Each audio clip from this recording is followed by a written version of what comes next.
When it comes to the comparison theorem for series, there are two cases that we have to deal with.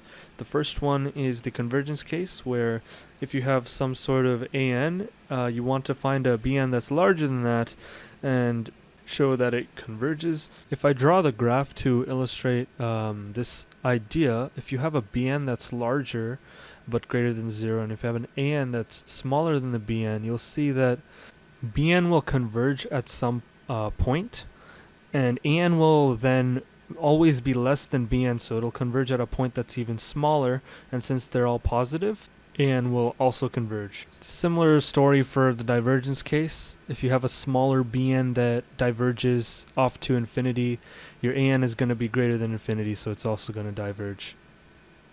So here are some helpful things that you should know in order to use the comparison test. You should know tests like the GS test, divergence test, and p-series tests. You should also know that some functions are bounded by certain intervals like sine and cos. They are between -1 and 1, and arctan is between -π/2 and π/2, and if you need to know, also arcsecant and arccosecant are also bounded above by π/2. Also, a function that has a constant over a exponential will converge. You can prove this by factoring out the 1 over the exponential and using the GS test. So the examples from above, the sine, cos, and arctan, they will all converge because they're bounded above. Another thing that might help you in a tough situation is ln n is approximately equal to the cube root of n. If you don't believe me, you can pull up Desmos to see it yourself. But yeah, asymptotically, the cube root of n is greater, but the main point is that ln n is always less than the square root of n, which is less than n, and you can use this to simplify a series by only having n terms, and then maybe you can use the p-series. And finally, half times e to the n is greater than n, which is greater than 1 for all n's to the naturals. E is approximately 2.7, so at n equals 1 we'll get 1.35-ish, and that's why it's bigger than the other two. So the first thing you do with these comparison test examples is you have to take your an and you have to see if it's positive for all values. So in this case, we have to check the first value of n, which is going to be 1, and it's positive there, so we're going to guess that it diverges because it looks like it's to the form 1 over n, so we want something that's smaller and diverges, so we want to keep minimizing this. And in order to minimize this function, we can maximize the denominator. We can just add the 1 that we subtracted and get 2 over 5n, and then you can take out the 2 over 5 and you have 1 over n, and 1 over n is a p-series with p equal to 1, which diverges by the p-series test. But you have to say that this is a constant times a divergent series, and therefore it also diverges, and since bn is a smaller series than an and bn diverges, an also diverges. So now we have a couple more examples. We have e to the 1 over n squared. Check if it's positive, and notice e to the 1 over n is actually going to approach e to the 0, which is 1 over n squared, and so we're going to guess convergence since it behaves like this. So we're going to try to get a bigger series that converges, and e to the 1 over n is biggest at n equals 1, so it's going to be e over n squared. Same thing as before, we're going to pull out the e and then we're going to use the p-series test and then write out the convergence case conclusion instead. So for the second example, you'll notice that cos oscillates between -1 and 1. Consequently, we cannot use our comparison test. Instead, you can either use the alternating harmonic series test, or you can just get the absolute value to get absolute convergence. For 1 over 3n minus 1 to the 4, again we have to show that it is positive. At the first value of n, it is positive, so it's going to be positive for the rest. And it behaves like 1 over n to the 4 series, so we're going to guess convergence. We want something bigger that converges, so we're going to try to minimize the denominator, and in order to do that, we can replace the -1 by n, because we know that n is greater than 1 for all natural n's, and then we'll just get 1 over 2n to the 4, and we can continue to maximize this by taking out the 2 as well, and then we can just write our convergence case conclusion. So for this other example, you might be tempted to use the comparison theorem, but instead you should actually use the divergence test. If you take the limit as it goes to infinity, you'll just get 2 over 3, and that's not 0, so it diverges. So I was talking about the whole ln k being less than square root k, but we don't really have to use that here or for any of the examples in here. That was just something helpful. This one, we just have to show that it diverges since it behaves like a 1 over k series. We can just get a smaller series by minimizing the numerator and then showing that that diverges. For k over 1 plus k squared, we're going to show that it's positive first of all, and then we're going to see that it's going to be something that's k over k squared, and that's just a 1 over k series. So we want something that's divergent, and we're going to try to minimize in order to show that. We can maximize the denominator by turning the 1 into a k and then doing some factoring, so we're left with 1 over k plus 1, and then we can maximize again by adding another k, and then we get 1 over 2k, and then we do the same thing we did before. It's a constant times a divergence series, so we get divergence. Also, you're absolutely right, I could have replaced the 1 with a k squared and it would have been a lot less work. Sucks to suck.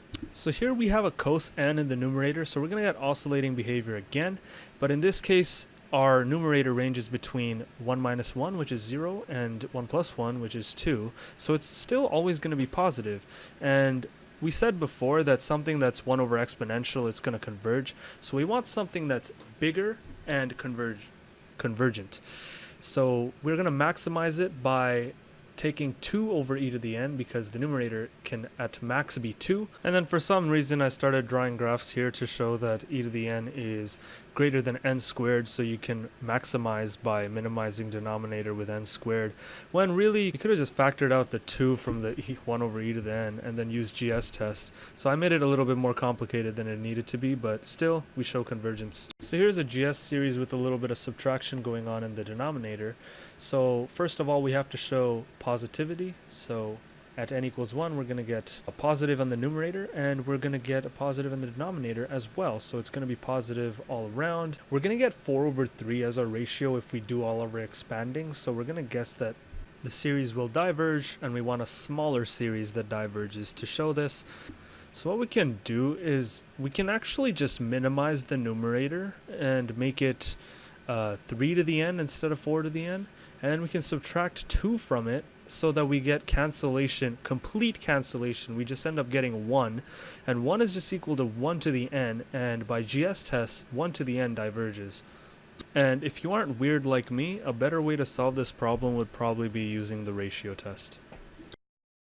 So for this example, we have all positive terms in the numerator and denominator. They're all increasing, and it looks like it's very much going to diverge because we have a 3 over 2 to the n. And so we're going to try to get a smaller series that diverges. So in order to do that, we can just take away the n in the numerator by minimizing it, and then we can add 2 to the n. If you remember from the helpful, 2 to the n is greater than n for all natural n, and then we can use the GS test to get the r, which is greater than 1, and that means we diverge. So for this example, again, we have positives everywhere, so we can use our comparison test. The numerator and the denominator almost look the same apart from an n in the denominator, so we're going to guess that it looks like some sort of 1 over n, and we're going to want a smaller thing that diverges. In order to do that, we can maximize the denominator by turning the 1 into an n, and then we can factor out the n from the denominator, and we end up getting e to the n plus 1 in the denominator. We can factor that out and get 1 over n. And for this example, we have positives everywhere. The dominant term in the denominator is the k to the 1, so it's going to look like something like 1 over k. We're going to guess divergence, get a smaller thing that diverges, maximize the denominator, make it 1 over k plus k, factor out the 1 over 2 to get a divergent p series with p equal to 1.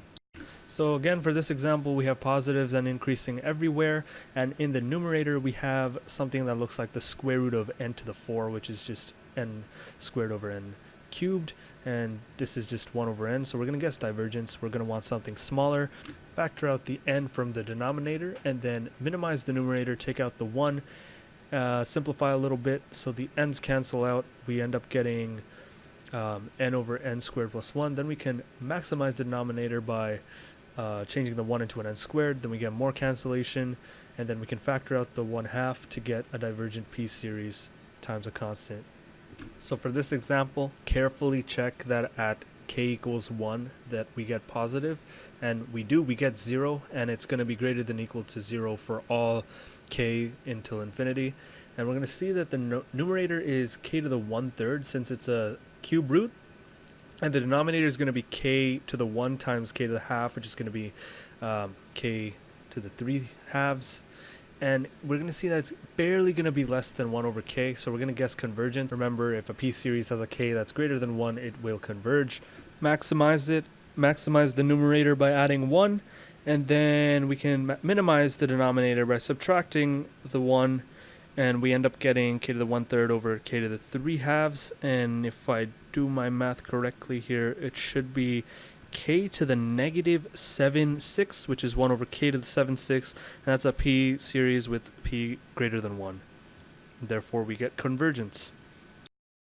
Here's another geometric series example that's always positive, and however we choose to maximize the denominator, we'll get a divergent series.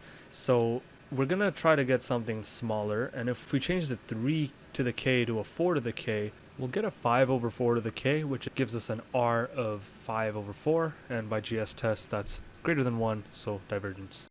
So for this example, we're going to have to do a little bit more work to show positivity. We're going to first have to check n equals 1. We're going to get a negative over a negative, so we're going to get positive over there. For the next one, n equals 2, we're going to get a positive over positive, so luckily we managed to get positive for all n. So we get a series that's n squared over n to the cube, and that's just 1 over n if you simplify, so we're going to guess divergence.